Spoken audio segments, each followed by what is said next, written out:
All right, Joel 3, this is part 8, and this is drug on forever. Joel 3, verse 12. Let the heathen be wakened and come up to the valley of Jehoshaphat, for there will I sit to judge all the heathen round about. Put ye in the sickle, for the harvest is ripe. Come, get you down, for the press is full, the fats overflow, their wickedness is great. Multitudes, multitudes in the valley of decision, for the day of the Lord is near in the valley of decision. The sun and the moon shall be darkened, their stars shall withdraw their shining. The Lord also shall roar out of Zion, and utter his voice from Jerusalem. The heavens and the earth shall shake. But the Lord will be the hope of his people, the strength of the children of Israel. So shall ye know that I am the Lord your God, dwelling in Zion, my holy mountain. Then shall Jerusalem be holy, and there shall be no strangers pass through her any more. All right, a lot of stuff there. You see the normal thing. I'm going to scare you to death, but I'm so nice and peaceful. That's the way it is. If you're on his side, everything's good. If you're not, look out. Verse 12, he says, let the heathen be wakened. That is, get up here. Let's do some battle. Come up to the valley of Jehoshaphat, for there I'll sit to judge the heathen round about. That is, I want to do some judgment. I've put up with this thing for 4,000 or 5,000 years now, and now it's come to a head. Let's get this over with. He's setting himself up here in this passage as being on the throne. So there we know where that is. That's going to be at the end of the tribulation when he sits to judge the nations. He'll sit on an actual throne, and throughout the millennium he'll be there in Jerusalem, in Mount Zion, sitting to judge. And we saw Matthew 25 last time with the judgment of the sheep and the goats. Look at Matthew 19. Matthew 19, verse 28.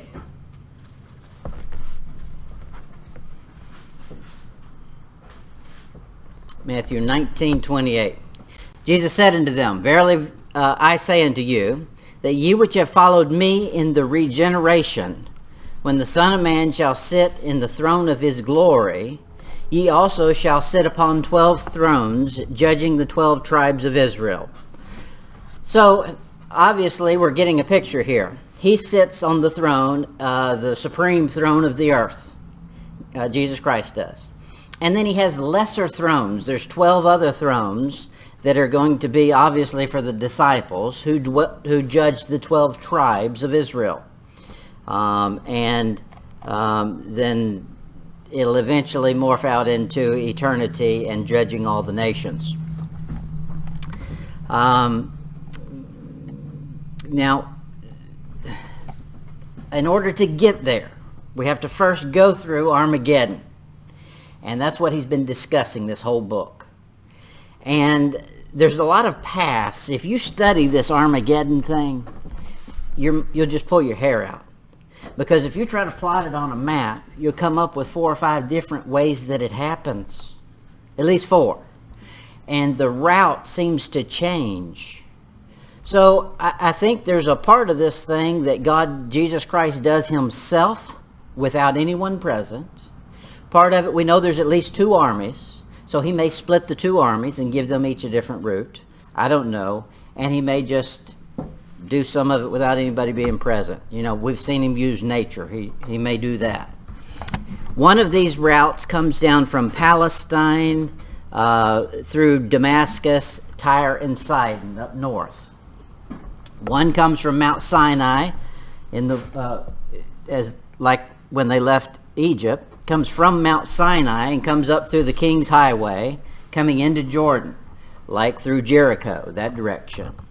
One comes from the Mount of Olives, where he lands on the Mount of Olives. Everybody knows that one. Splits the Mount of Olives. And then goes on into Jerusalem. One comes down from the Valley of Megiddo, where, who was it who was that? That was Elijah. Yeah, Elijah with the prophets of Baal. One of them comes down through that same path. So you've got a bunch of different paths that crisscross, and maybe some of them don't refer to Armageddon, but to Gog and Magog. That could be. But none of these are saying. The Bible doesn't contradict itself, although some people will try to tell you it does. So when you find a path that seems like there's something else going on and the two are not jiving, remember this. This is a massive battle that's going on. Humans, when they do a massive battle, if they're smart, they don't attack just on one front. That's right. They use multiple attacks. And that's probably what's going to happen here. Joel 3, look at verse 13. He says, "Put ye in the sickle, for the harvest is ripe. Come, get ye down, for the press is full, the fats overflow." He's looking at America. No. "For their wickedness is great." Now he's talking about the harvest and reaping. That's not good things. He's talking about the wickedness is overflowing. It's become great. And so that's what he's talking about reaping here. You find this in Revelation 14. Revelation 14, verse 14. Revelation 14:14.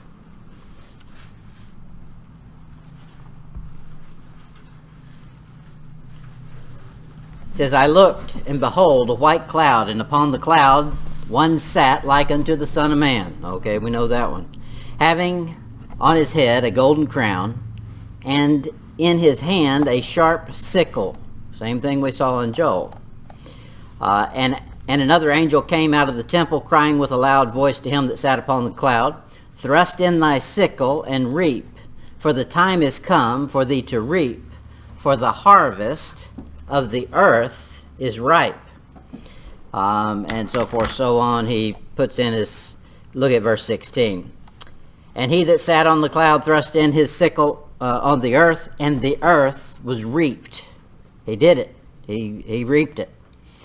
You find the same thing in Isaiah. Isaiah chapter 63. Isaiah 63. Isaiah 63, and it goes, for time's sake, I'm not going to read all this to you. It goes from chapter 1, or from verse 1 all the way down, but let's pick it up in verse 6. "And I will tread down the people in mine anger, and make them drunk in my fury, and I will bring down their strength to the earth." Okay, there he's, bad news, the sickle, he's reaping it. But then watch what happens. Verse 7. "I will mention the loving kindness of the Lord." You always find this. It's two sides of the Lord. "And the praise of the Lord, according to all that the Lord hath bestowed on us, and the great goodness toward the house of Israel." That's what it's all about. He's coming back to save his, damsel in distress, Israel. And that's what he's going to do. Look at verse 8. "For he said, surely they are my people, children that will not lie." That's a first. So he was their Savior. Okay, that's the way it's going to wind up, and that's, of course, giving you the foreshadowing of what's going to happen for the millennium beginning. This same order shows up again in Revelation 14:19.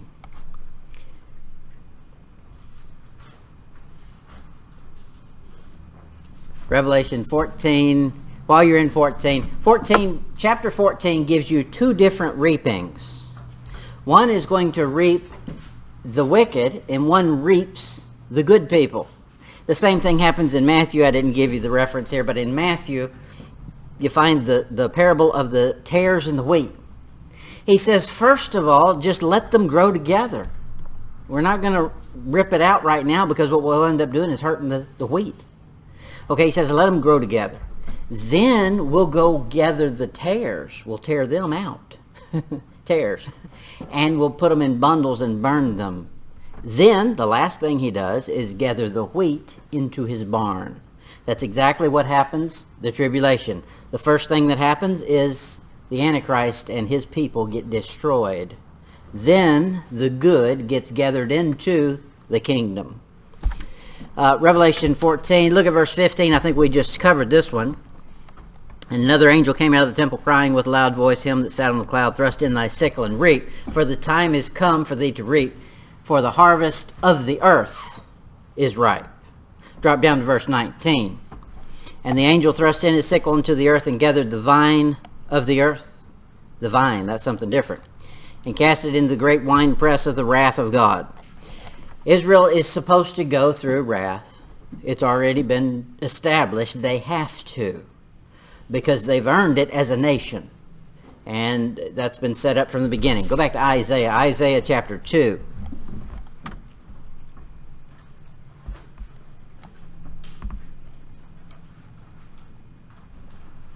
Isaiah 2, verse 4. It's always this two-step. I couldn't give them all to you. I mean, you'll notice it as you go through your own Bible reading. But this bad news, good news. Isaiah 2, verse 4. And he shall judge among the nations. That's not happy good times. And shall rebuke many people. And now look at this. And they shall beat their swords into plowshares, and their spears into pruning hooks. Nation shall not lift up sword against nation, neither shall they learn war anymore. Okay, so that's the way it ends. When he comes back to set up righteousness, it begins first with destroying violently wickedness. I've been watching through you can find them on YouTube, the hearings that were given in the 80s, 88 I think, with John Kerry. Now, of all the things John Kerry does, I don't like most of them, but this I really enjoy. He's going through interviewing the drug cartels, the heads of them, and they're on trial. And they're very, very, very interesting. None of them have an answer for the drug problem. And it's crazy to watch them try to come up with one. Just legalize it. No, that doesn't work. Just,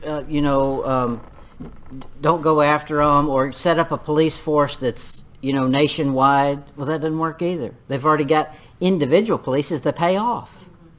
Nobody's got an answer. The answer's right here. You got to have somebody big enough and bad enough to wipe it out in one shot. And that'll be what Jesus Christ does at Armageddon. Look at Joel 2, verse 24. Joel 2, verse 24.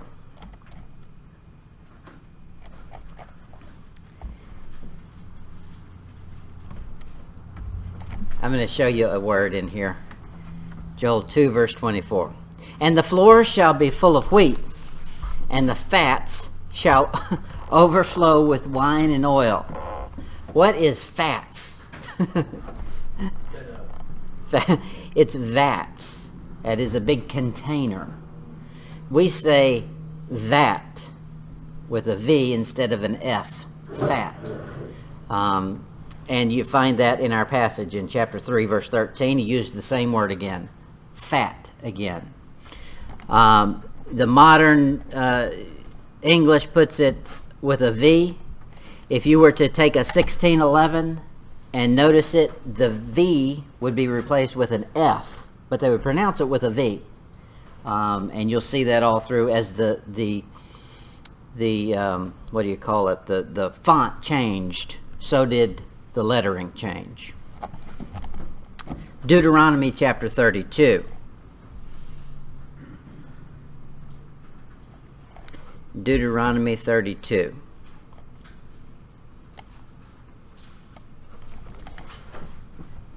Now, you can also say it means exactly what it says, as in fact.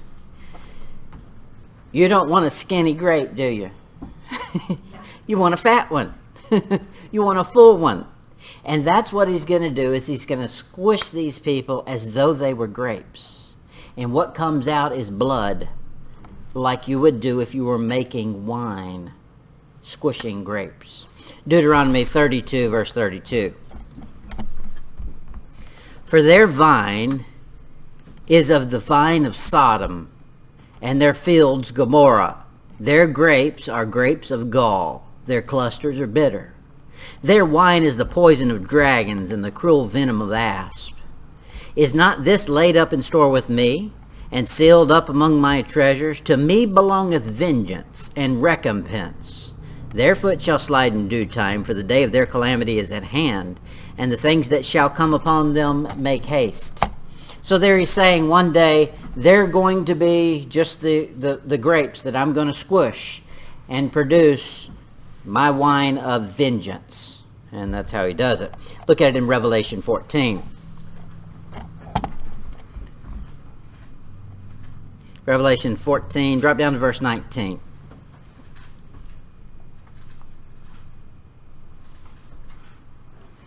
Revelation 14:19. And the angel thrust in his sickle into the earth, and gathered the vine of the earth, and cast it unto the great winepress of the wrath of God. And the winepress was trodden without the city, and the blood came out of the winepress even into the horses' bridles, by the space of 1,600 furlongs. Okay, so there he's talking about people being squished like you were going to squish a vine, a grapevine. And that's what he's going to do. And what's going to come out is the fat, the grape, the blood. Isaiah 63. Isaiah 63, verse 1.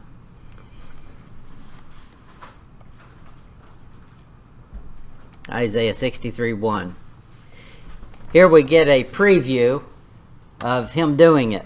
Now, I like this in the Bible because it's prophecy. It's an actual historical event that hasn't happened yet, but we get to watch it happen. Isaiah 63, 1. Who is this that cometh from Edom with dyed garments from Bozrah? This is that is glorious in his apparel, traveling in the greatness of his strength. I that speak in righteousness, mighty to save.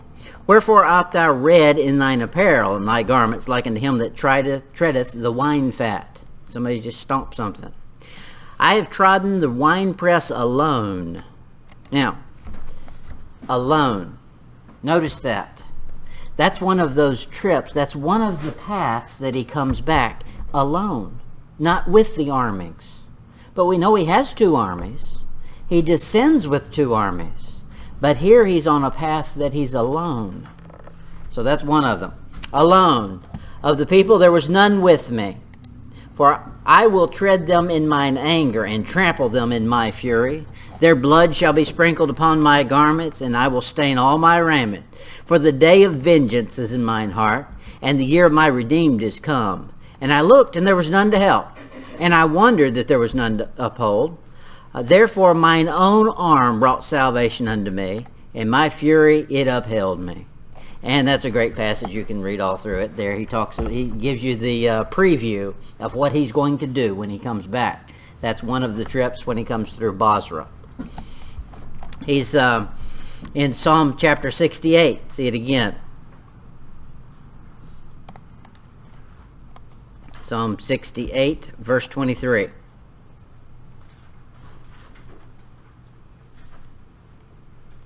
Psalm 68, 23. That thy foot may be dipped in the blood of thine enemies, and the tongue of thy dogs in the same. Now, there's an interesting thing that happens. We're talking about Jews here, right? They have dietary rules. Blood is not a good thing, is it? That would defile them. Okay, here's the thing. They can't eat blood. Remember, everything's got to be kosher. They've got to prepare it a certain way. But what about a dog? A dog can't. There's nothing that says the animals have to eat a certain way. They get to eat anything they want. He says the dogs are going to lick. You'll see that example given of what's her name? Jezebel. The dogs lick her blood. Okay? Well, that's what's going to happen. These dogs, these animals are going to come out and lick up the blood of these dead people that he squished. Now he says he wants his people to dip their foot in it, their garments in it, as retribution for everything they've done to them historically throughout the ages. In fact, let me, We're not in any hurry, so this might take us a couple of weeks to finish. But look at Ezekiel. Ezekiel 39. Ezekiel 39, verse 17. And thou, son of man, Ezekiel 39, 17. And thou, son of man, thus saith the Lord God, speak unto every feathered fowl, and to every beast of the field, assemble yourselves, and come gather yourselves on every side to my sacrifice, that I do sacrifice for you, even a great sacrifice upon the mount of Israel, that ye may eat flesh and drink blood. He's not talking to people. Who was he talking to? Feathered fowl and every beast. Now he's doing this for a reason. Verse 18. Ye shall eat the flesh of the mighty, and drink the blood of the princes of the earth, of rams. Does that ring any bells to you? Of lambs, of the goats, of the bullocks, of all them fatlings of Bashan, and ye shall eat the fat till ye be full, and drink the blood till ye be drunken of my sacrifice which I have sacrificed for you. That's some heavy speech right there. What he's doing is he's destroying all of these people that have been against him, the devil's armies and the devil's people at the end of the tribulation there. What he's going to do, he's going to give retribution, payback, for all of the animals that had to be destroyed in order to cover for their sacrifices. It's payback time. And now those animals get to come eat the blood of these heathen. For many years, the whole Old Testament, it was all about the animal's blood had to cover for their sins. Now we're going to reverse it. Because of their sins, their blood gets shed, and now the animals that would have normally been shed to cover their blood, or their sin, now get to come taste and drink of their blood. Crazy stuff. The Bible is a wild book. All right, back to our lesson. Joel 3, verse 14.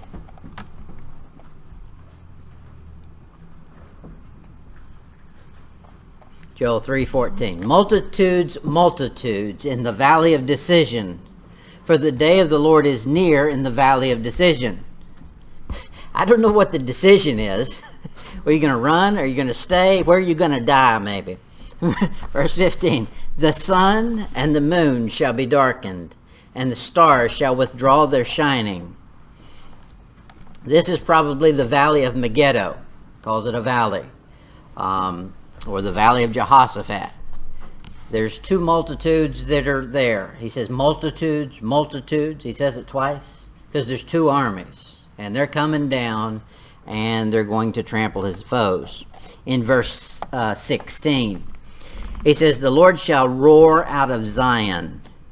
Won't that be something to hear? When God's mad, and he probably does it all the time, and he just, for our sake, does it on a decibel that we can't hear. They say that when it thunders, God's mad. However, now we saw when, we didn't see it, but the Bible reveals it. When Paul heard the voice of the Lord, some people thought it was thunder. Okay, so that was God talking. When he roars here out of Zion, he intends people to hear it. That's going to be some kind of roar. And utter his voice from Jerusalem, and the heavens and the earth shall shake. But the Lord will be the hope of his people and the strength of the children of Israel. Look at Joel 2. Just go back a chapter. Joel 2, verse 11. Joel 2, verse 11. The Lord shall utter his voice before his army, for his camp is very great. For he is strong that executeth his word. For the day of the Lord is great and very terrible. Who can abide it?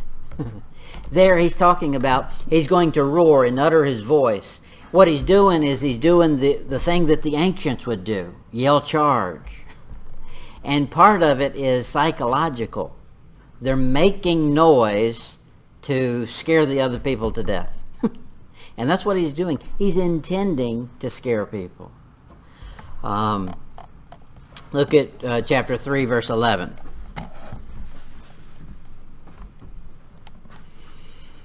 Assemble yourselves, come all ye heathen, and gather yourselves together round about. Thither cause thy mighty ones to come down. Okay, that's not... Are they... It's like here they're threatening God. And you'll find this all throughout the tribulation. The wicked people continue to get more wicked. He gives them sores and they're in pain. And rather than repent, they curse him more. You don't want to pick a fight with God, because here he's ready to do some battle, and he will be. Joel 2, look at verse 25.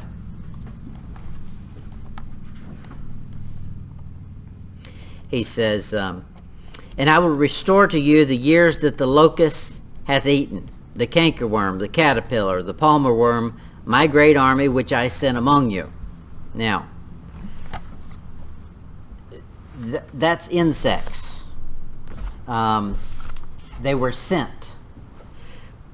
When Armageddon comes, when God does battle, he's not sending the army, he's leading the army. He's coming with it. So here he's probably referring to what's going to happen when he sets up millennium. Millennium, he's going to restore all things. Part of what he's going to restore is the pestilence that he's had to send to correct Israel and the wicked influences that they've been susceptible to from the heathen. And he's going to restore them. All of those wicked things. You find a passage in there where he says he's mad at them because they destroyed the earth. It wasn't them that destroyed the earth. God destroyed it. But he destroyed it because of their wickedness. Same thing here. Israel should have had great crops for thousands of years. But because of their sins, they didn't. He says, one day is coming, I'm going to restore all of that. Bring it back. Look at Revelation 19.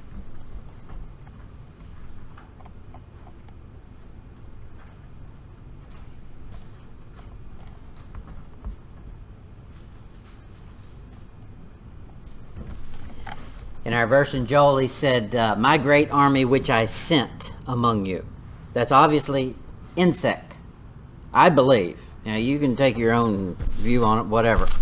He said he sent this pestilence, these caterpillars. Now, that's the way the book began. The book began with, we've had devastation in our crops. We can't even bring an offering to the Lord. And then he slowly switches that. Then he moves into, let me tell you about how it's going to get worse. And he does. Then he starts talking about the millennium. And he talks about the destruction of Armageddon. Here it is in Revelation 19. Look at verse 11. And I saw heaven open, and behold, a white horse. And he that sat upon him was called Faithful and True, and in righteousness doth he judge and make war. Okay, we get to see him here. Verse 13.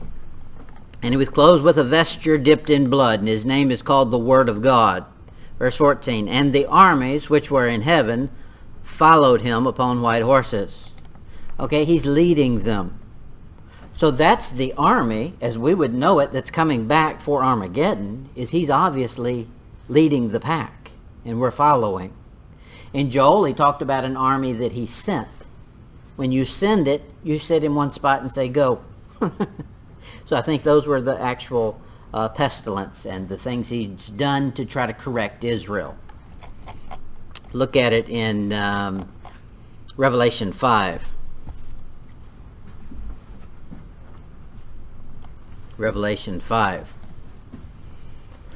And one of the elders said unto me, Weep not, for behold, the Lion of the tribe of Judah, the root of David, hath prevailed to open the book and to loose the 7 seals. He's called over and over the Lion of the tribe of Judah, because a lion roars. That's the thing that's scary about a lion. Well, there's a lot of things scary about a lion. I wouldn't want to meet one that didn't even roar. But the roar is just, it'll make you quake in your boots. And he talked about that roar. He's going to utter his voice and roar, and it's going to make lions feel like they're kitty cats. Because it's going to shake heaven and earth. That's a bad roar right there. Look at Jeremiah 25.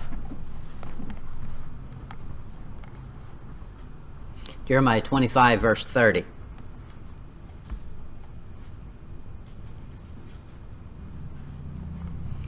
Jeremiah 25:30. I think we're given lions in the Amazon for a reason. It's just to picture what God's going to do one day.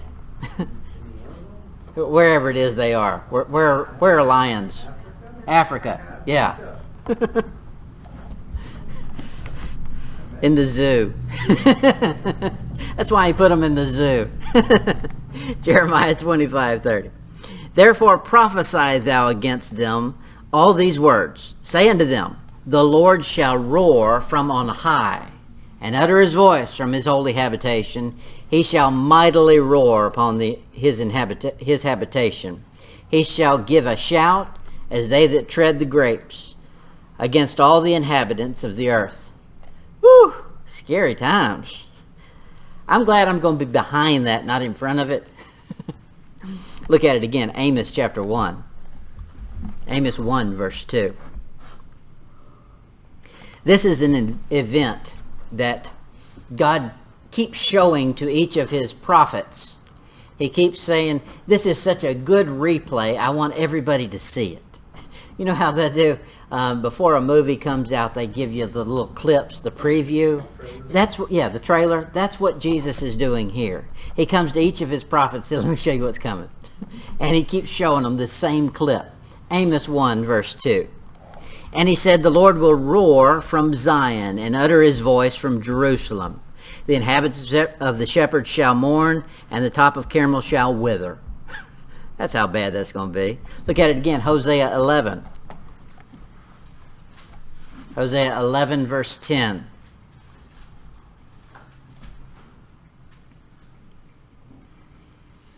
Hosea 11:10. They shall walk after the Lord. He shall roar like a lion. When he shall roar, then the children shall tremble from the west. Over and over, he keeps doing this thing. And you just start collecting these little tidbits as you go through your Bible. And there's probably more of them in there that I've missed, but you'll find them the next time you go through.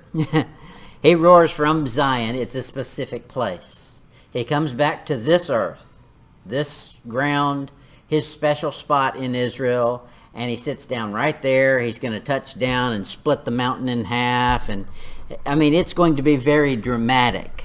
You know, Jews are dramatic. You'll meet people like that. They're just dramatic. Well, he's going to be the epitome of drama. Joel 2, look at verse 32.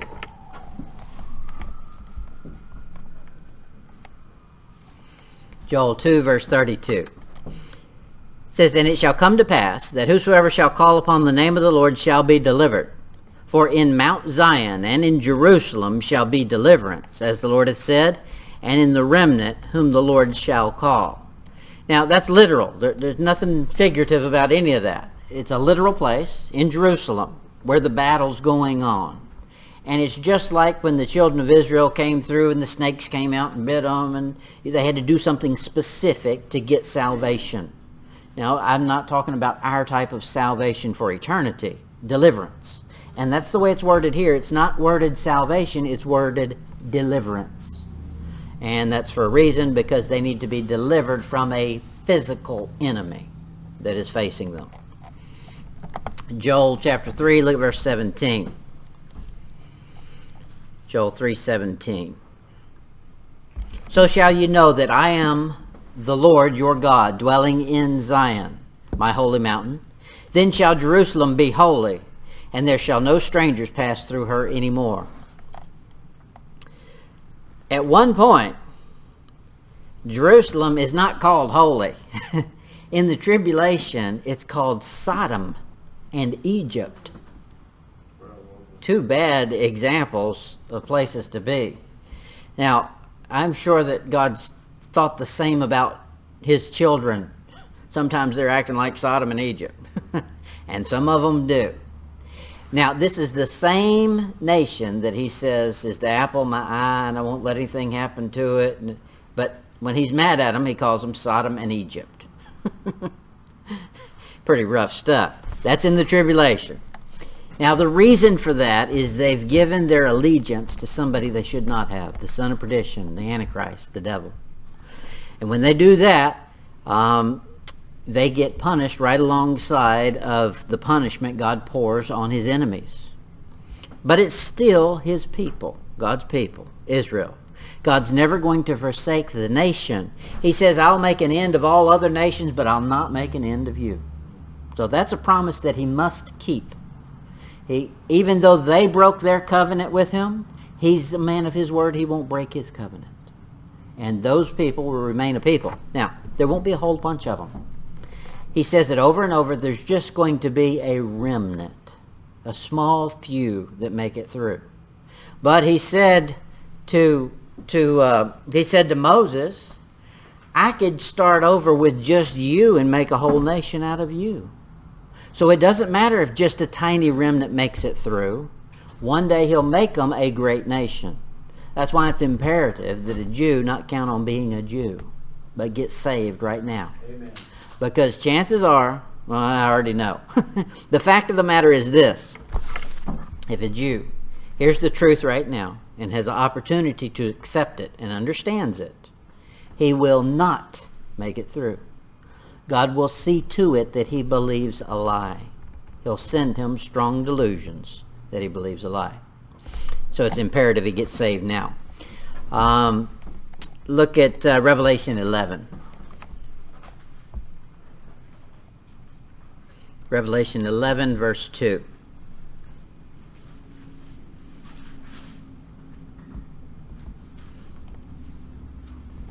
Here they're going to do some measuring. Revelation 11:2. But the court which is without the temple. Okay, where's the temple? Well, that's not in some foreign country. That's Israel. That's their property. He says, but the court which is without the temple, leave out, measure it not, for it is given unto the Gentiles. What? Since when did Israel give the Gentiles their court? They've done it right now. Over there. They can't, the Muslims have moved in. I mean, literally, they have. And one day that thing's going to come down, but that's telling you what's going on. For a time, the Gentiles will move in, but then it's going to flip-flop. And the holy city shall they tread under foot 42 months. So he's saying, not only have they taken the court, but one day they're coming in, and for 3.5 years, they're going to tear up Israel. And they do. We find Israel has to run to Petra. They had to get out of town, get out of Dodge. And their history has been like that over and over. Matthew 5, verse 35. Matthew 5, verse 35. Jerusalem's great salvation has nothing to do with Israel. Look at it. Matthew 5, verse 35. Nor by the earth, for it is footstool, neither by Jerusalem, for it is the city of the great king. Because it's God's city, he's going to kick anybody he wants to out anytime he wants to come to town. And one day he's coming to town. And it won't matter whether the Jew has been godly or wicked. It's his city, and if he doesn't want you there, he's getting rid of you. I mean, literally. It's the city of the great king. One day the king's coming to town. That's the story. That's, there's no new plots. That's the story of Robin Hood. Who's the king that's out of town? And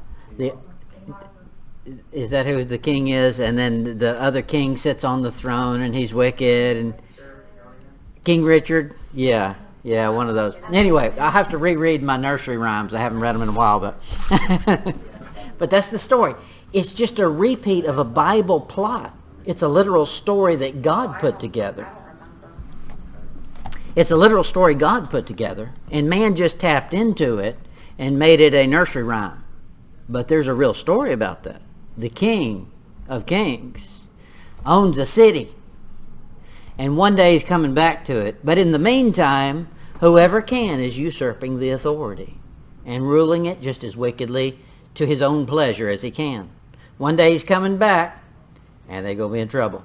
I'm just wondering who Robin Hood's supposed to be then. Robin Hood, that's probably...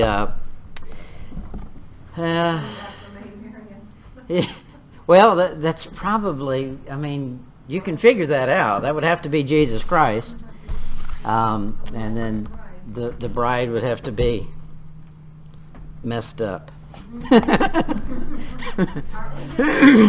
Yeah. They got some theology wrong there. Revelation 19, look at verse 16. Revelation 19, verse 16. And he hath on his vesture and on his thigh a name written, King of Kings and Lord of Lords. Now that's both scary and exciting. King of Kings, that means there's other kings. And Lord of Lords, there's going to be some other rulers. He's going to be the top dog, but guess what? Somebody's going to get to be another dog.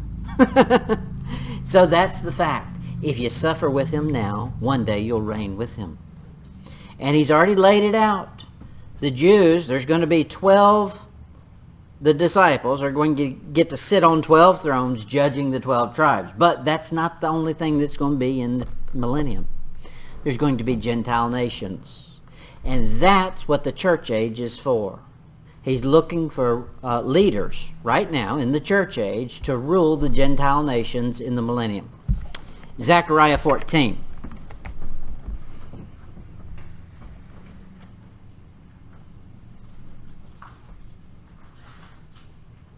Zechariah 14:21. This millennium's going to be the fairy tale ending that every story has always had, and they lived happily ever after. Zechariah 14, verse 21. Yea, every pot in Jerusalem, now that's not the stuff you smoke. Yea, every pot, and that stuff has gone crazy nowadays. You can't go down the street without smelling it. We were in the car, we're getting on the interstate tonight. I mean, you've got to always have your AC on recirculate or whatever that thing is. You can't get fresh air in because it ain't fresh anymore. Anyway, we got off the subject.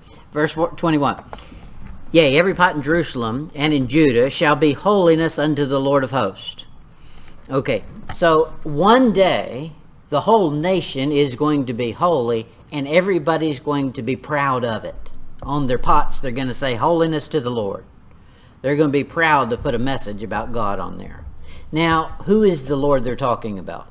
Holiness unto the Lord of hosts. That is army. So he's a military dictator in the millennium when he shows up. Well, we've seen how it started. Armageddon. That's military.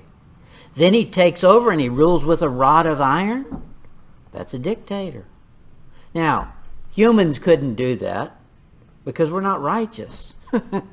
He could because he's holy. Therefore, his dictatorship will be perfect. And let's finish our verse. And all they that sacrifice shall come and take of them, and see therein. And in that day there shall be no more the Canaanite in the house of the Lord of hosts. Revelation 21, verse 27.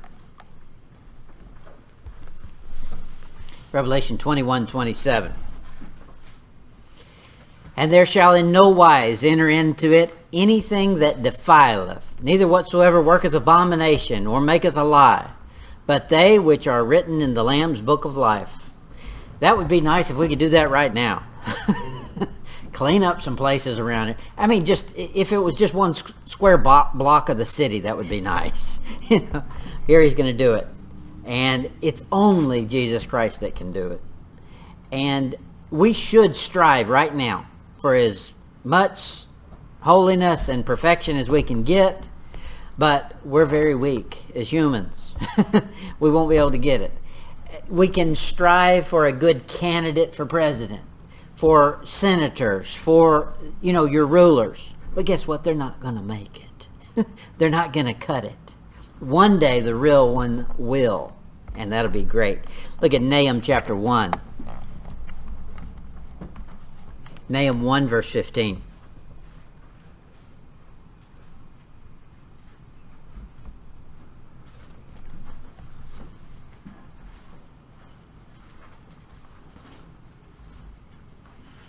Nahum 1 verse 15.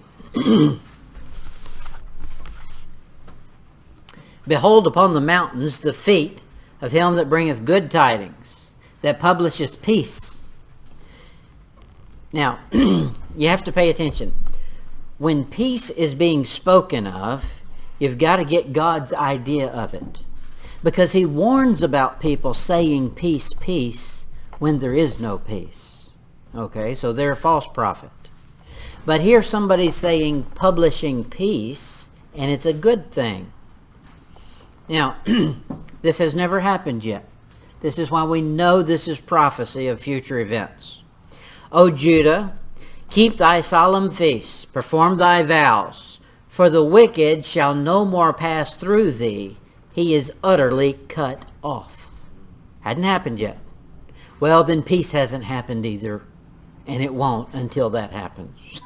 But one day it will, and it'll last for 1,000 years as the welcome to the new eternity, and then for eternity.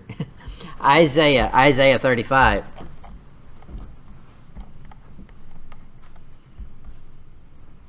Isaiah 35 verse 8. And an highway shall be there, and a way, and it shall be called the way of holiness. The unclean shall not pass over it, but it shall be for those, the wayfaring men, though fools shall not enter therein. Okay, so he's saying, I'm going to clean up Israel, and I'm going to keep it pure and holy. I know it seems odd that he would talk about wickedness being present in the millennium, but there will still be wickedness present. Now, it's going to be the minority, not the majority.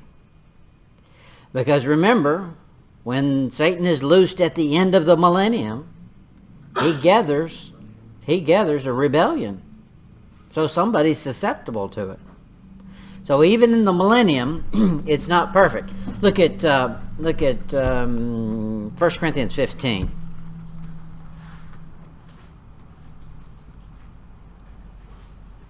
And I got to find the verse.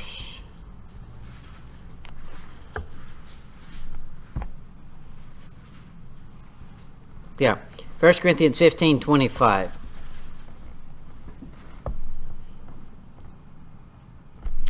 For he must reign till he hath put all enemies under his feet.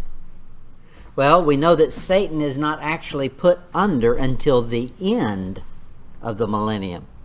So that's where all enmity against God ends, is the end of the millennium, not before. So there is still some evil crowd available. Now, it's just like anywhere. You can always find a bad crowd. No matter how good, I mean, you could go to a great Christian fellowship, a great youth rally, and all the kids are on fire for Jesus Christ, but you're going to find one corner somewhere where there's a group of wicked people. It'll be the same in the millennium. The majority is going to be great because holiness is going to have its heyday. However, there's going to be a group. He warns them in there. He says, if your son comes up to prophesy and wears rough garments, thrust him through with a spear, because he's doing that to deceive. There will be no prophecy in the millennium. Jesus Christ is there. If he wants you to know something, he'll tell you. Doesn't need anybody else to preach for him. He'll be doing the preaching. He says, all your children will be taught of me. I'll be doing the teaching. Nobody else. Don't need any spokespeople. Matter of fact, you won't need a Bible in the millennium. This is a wild thought. He's going to implant it into people's mind. Wouldn't that be great? Have the whole Bible memorized? Whew. Without any work, just osmosis, he put it in there. That'd be great. One day it's coming. All right, back to Joel. Joel 3, verse 18. Man, I thought we'd get farther. Whew. We're almost page 91 of 108. maybe we'll save that for the next time. We've already gone an hour. Joel 3, remind me, and we'll finish up this next time. Next time we'll be done. We'll do 18 through the end of the chapter.